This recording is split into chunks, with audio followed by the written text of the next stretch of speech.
السلام عليكم ورحمة الله تعالى وبركاته، مشاهدي قناة المعهد العالي للطيور. تحية طيبة لجميع المشاهدين والمشاهدات. اليوم الإخوان غير بغيت نتكلم على واحد المسألة اللي مهمة بالنسبة لواحد الخطأ اللي كيرتكبوه مجموعة ديال الإخوان، وهو بخصوص الإناث. كاين بني كتهضر مع على أنثى فايتة خدامة أو عندها سنة وسنتين ولا 3 سنوات. سمحوا لي راه ضاربني شوية البرد. كيقول لك أنثى خرفت لا ما بقاتش تبيض. راه هذيك المسألة راه غالطة. باش كانوا واضحين، والله العظيم إلا غادي نقول لكم هاد الأنثى راه دابا ربما يا إما العام الثامن يا إما العام التاسع اللي عندها. راه انا كنفضل، وراه هنا هاد سيرتو هاد الجهه اللي هاد الجهه اللي كان الجهه الثانيه، هادو كلهم نتاوي قدام، عندهم سنوات، كاين 4 سنين كاين 5 سنين. علاش؟ وسبحان الله هاد الاناث غالبا ما كنلقاش معاهم مشاكل. علاش؟ لانهم اول حاجه مفرخين. ما غاديش تلقى معاهم مشكل ديال ان الفراخ ما غتوكلش ليا ولا شي حاجه. هاد المساله لان علاش؟ لان مده هذه وهي كتوكل، متاكد ان هاد الاناث ما عنديش فيهم اشكال. هذا هو لافونتاج ديال النتوه اللي كتكون كبيره، اللي كتكون خدامه وفايته خدامه وصلاحه، خصوصا بني كنقولوا صلاحه، لان اي شخص فينا كيعزل هذوك النتيوات الصلاحات كيخليهم. كتكون عارف الانثى 100% راه غادا تعطيك واحد الانتاج. وحتى الذكور كتبدا كتزاوجهم مع الذكور اللي عندهم تغريد متميز. علاش؟ باش كتحصل على طيور مزيانه. هذه المساله الاولى. المساله الثانيه هو ان الانثى بني كتكون كبيره، لافونتاج ديالها شنو هو انها كتحط حتى البيض كبير شويه. وكتعرفوا كل ما كان البيض غليظ وكبير، كل ما غيكونوا الفراخ مزيانين وبصحه سليمه. اي واحد ولا ربما جداك او والديك كانوا كيربيو الدجاج، كتسمعي كيقول الدجاجه وكيقول العتوقه. والبيض ديال العتوقه كلنا كنعرفو صغير، راه نفس الشكل بالنسبه للفراخ. حتى الانثى بنت العام راه كيكون عاوتاني عندها البيض صغير، وملي كيكون البيض صغير راه كتكون صعوبه. وحتى الناس اللي كانوا كينديروا في المثل كيقرقوا الدجاج ديما كيمشي كيعزل البيضه اللي كتكون غليظه ومزيانه. علاش؟ كتعطي فلوس صحيح ومزيان متكامل. وهاد المساله راه غير كما كنقولوا نحنا استنتاج، اعتبروها استنتاج او كما بغيتو تعتبروها. نقدر نكون خطا، ولكن انا كنهضر على الفراخ اللي عندي. الفراخ اللي عندي نشوفوا هذه شحال مبيضه بعدا. دونك 4 البيضات.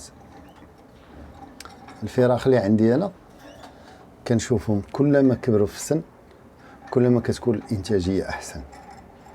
اول حاجه كما قلنا من ناحيه التوكل ما كنلقاوش مشكل، من ناحيه البيض كيجي غليظ وكيجي زين، حتى هو ما كيخرج الاولاد كيخرجوا مزيانين.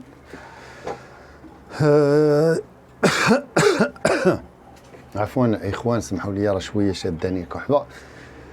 فلهذا كننصح انا الانسان الانثى الى خدم بها، خصوصا جابها شنيبيره، ماشي يخدم بها غير عام وعامين ويحيدها، لا خليها مادام انها خدامه حيدها. وهادشي راه كنت طرقت ليه في فيديو سابق. النتوه الا بغيتيها تبقى مزيان، تغذيه متنوعه السنه كامله، ما تقويش عليها قوه التفراخ. راه قوه التفراخ هو اللي كيخلي الاناث كما كنقولوا كتخرف. تمشي كتشري انثى من عند واحد الشخص، العام الاول ضرب ليها واحد 6 العشاش ولا 7 العشاش، وكتجي العام الثاني باغا تعطيك، عمرها ما غتعطيك. تقدر تعطيك ماشي 100%، ولكن غالبا غتلقى مشاكل. تقدر تبيض عش، تقدر ما تبيضش لك، تقدر تبيض بيضه، كيكونوا بحال هاد المشاكل. وخصوصا لما دازتش واحد فتره الراحه كافيه وما كانش واحد التغذيه مزيانه العام كامل. فلهذا خليو النتيوات عندكم، تهلاو فيهم ان شاء الله. هذا العام هاد النتيوات اللي كتشوفهم يعني منويس، هو غادي ندير ان شاء الله 2 عشاش. غالبا العش الاول هو هذا اللي بدينا فيه. العش الثاني يقدروا الاناث يبيضوا البيض خاوي، لان غيكونوا الطيور باقيين ما تفطموش. وصراحه يعني مع العمل ما نقدرش نعزلهم ونفطمهم من راسي، موالف كنفطمهم من راسي، ولكن غنخليهم مع الاناث ديالهم حتى يتفطموا على خاطرهم.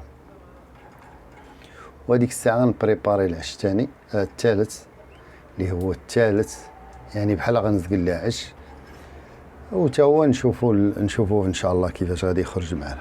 دونك في جميع الحالات راه ان شاء الله غادي نوثقوا هاد الفيديوهات كاملين باش نشوفوا العام كي غادي يخرج. بالنسبه لواحد المساله ما هضرناش عليها، هو بالنسبه للتغذيه. التغذيه راه كنت حاط ليهم الفلفله، فلفله حلوه، كنت حاط ليهم الباطي. راكم عارفين الباطي اللي كنصيب، وراه تبارك الله لا لاحظتوا الوليدات راهم كيبانوا بصحه جيده ممتازه، ماشي مشكل. هادو دونك راه عندهم 3 ايام باش يخرجوا دابا، غير ما كنتش في الدار باش نقدر نصور، جيت لقيتهم خارجين الحمد لله كتوكل. عطيو البيض، عطيو الخص، سيرتو في هذه المرحله. انا دابا غنقطع معكم، هاد الباطي راه نصايبو من البارح، غنحاول نصايب لهم ان شاء الله الباطي. غنخليهم واحد الوريقات ولا 2 ديال الخص. بالنسبه لهادو مفرخين غنخليهم 2 ورقات ديال الخص، لانهم كيوكلوا عندي بالخص مزيان، والباطي يكون عندهم موجود. دونك هذه راه هي الطريقه. وبالنسبه للافانتيه هذا راه ضروري، ماشي ضروري، تقدر ما توكلش به، ولكن انا صراحه كنلاحظ الفرق بين الطويرات اللي كنعطيه لهم وبين الطويرات اللي ما كنعطيهمش. هادو بحال قلتي كيزيدوا يعاونوا الطير باش دغيا كيكبر، دغيا كيفرقع الريش. كيف ما كتعرفوا ان الطير ما كنضمنوه حتى كيوصل لهذيك المرحله كيفرقع الريش، يعني النسوه ما كتبقاش تريح عليه، كيولي يطلب هو الماكله وسميتو، تما كنضمنوا ان داك الطوير غيش. اما بني كيكونوا مازال الحيمه هنا، يعني كتبقى ديك الخطوره، في اي لحظه يقدر يطيح شي فرخ.